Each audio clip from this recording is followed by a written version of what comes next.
Joining us now on the K&C Masterpiece, it is Dallas Cowboys Executive Vice President Stephen Jones. Stephen, feeling pretty good today, huh?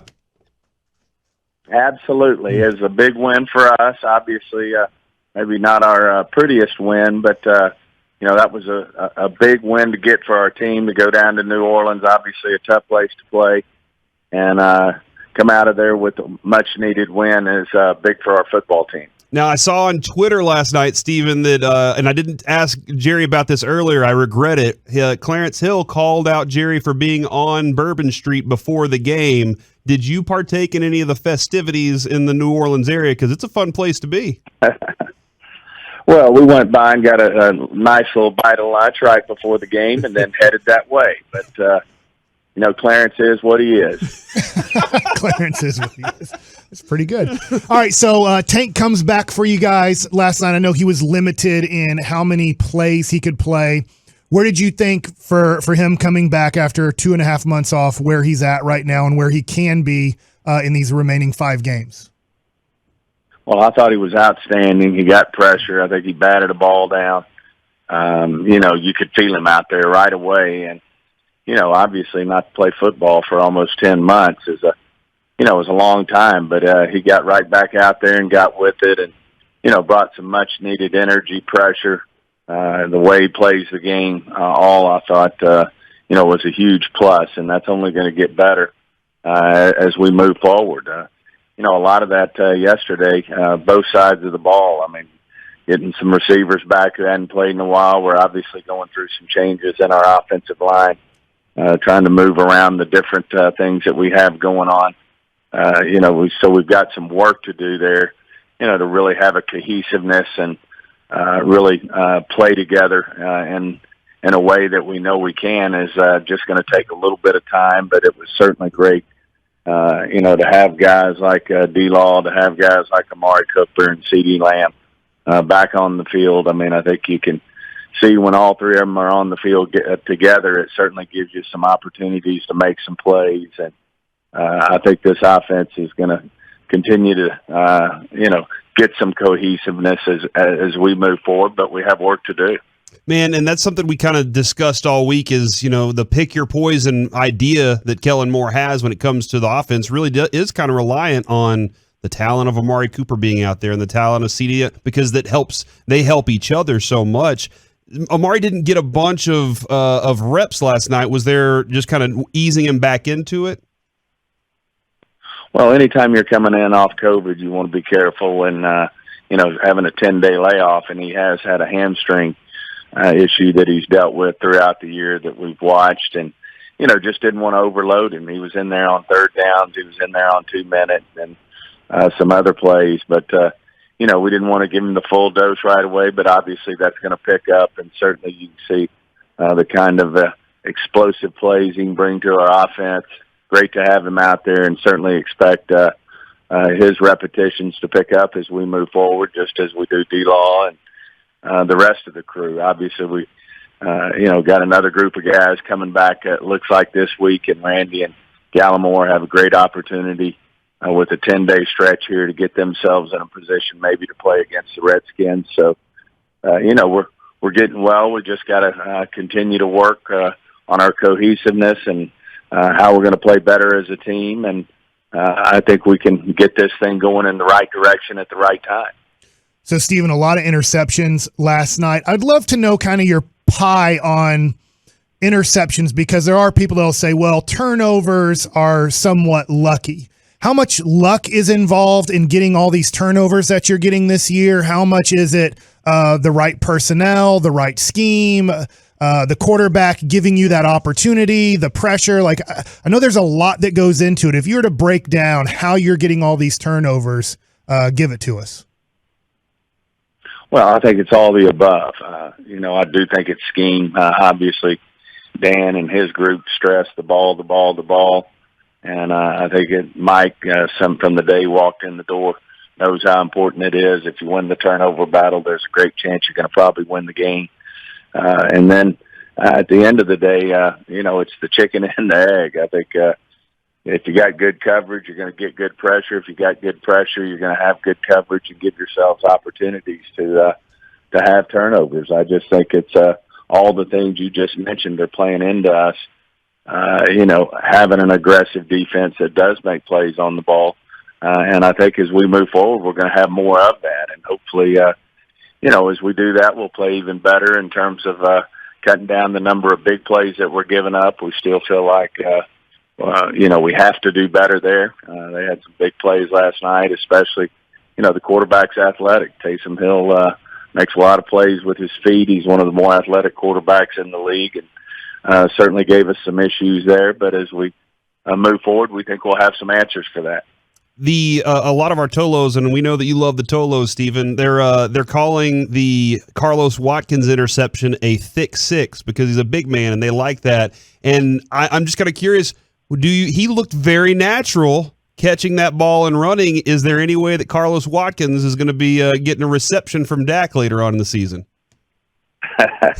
Well, we've got a lot of guys that can catch the ball really well and run with it well. But I agree with you. I thought he looked very natural pulling that ball in, and then I thought he looked very natural rambling down the field for his touchdown. So obviously a huge play for us. And, I just think as we're getting these guys back that we're going to continue to get better as a defense. We've had some guys who've stepped up for us and done a good job, but we also have some guys that we had penciled in as starters when the season started that are now going to make their way back out onto the field and hopefully give us, some energy and infusion. We've got to get it to where they're all playing well together, but certainly that's doable. We've got 10 days here to continue to work and improve, and think that will happen.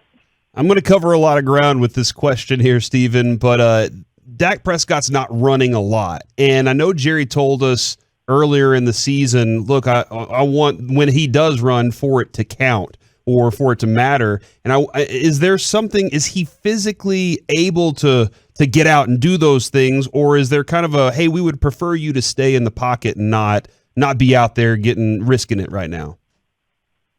Well, he's got to be smart. I mean, at the end of the day, you got to pick and choose those times when you can run. I mean, you obviously see the effect it took on Taysom Hill last night. He had, he had his finger splinted. He was taking some rough shots. And, ultimately, if you expose yourself to that, then that's going to happen in this league because of the skills that, all teams have on the defensive side. They're big, they're fast, they know how to run and hit, and so you have to pick and choose. And certainly I think Dak's done a great job of that this year.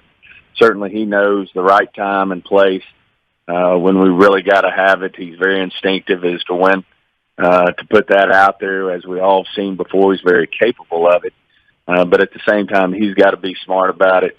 We've got to be smart about how we, continue to work on that as to when you take those chances as they pertain to opportunities. And, I think those things work themselves out. But certainly, from his injury situation from last year, you do have to know that every time you take off down that field and expose yourself to some big hits, then you're exposing yourself to injury.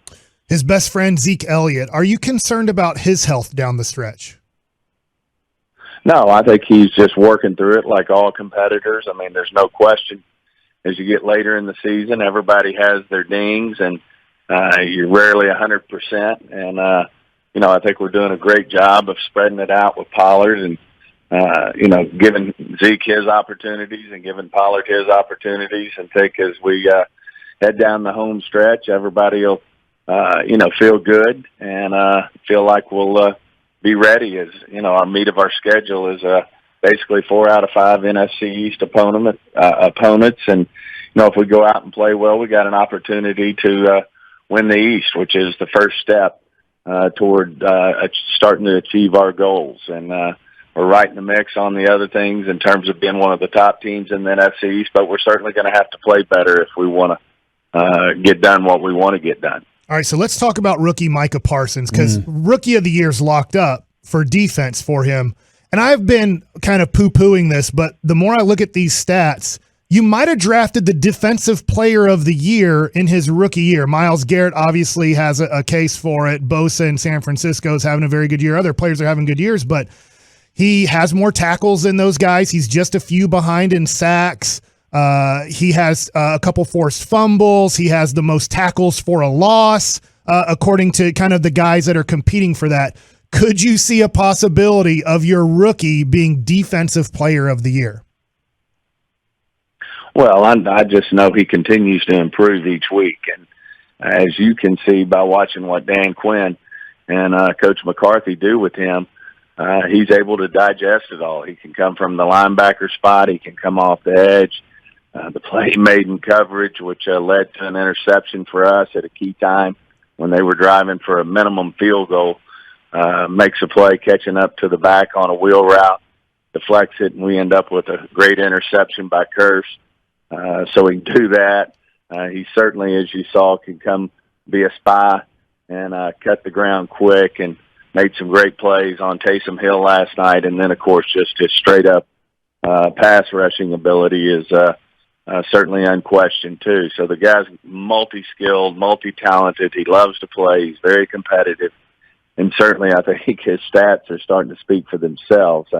I'm biased, but you don't see many people playing better defense than Micah Parsons right now. All right, Stephen. So I know you're probably not the perfect person to ask this, but I have a son who's 13 years old, and he wants a Micah Parsons jersey for Christmas. And I've gone to y'all's websites, and I've gone to other websites, and they're not printing enough youth Micah Parsons jerseys. So can we get some youth largest printed out before Christmas time so I can get that? On that, we gotta have Micah jerseys available. They got to be promoting Micah, and want all those young people to have them. Yeah, well, I got a 13-year-old who needs one. I'm just gonna have to find that youth large somewhere.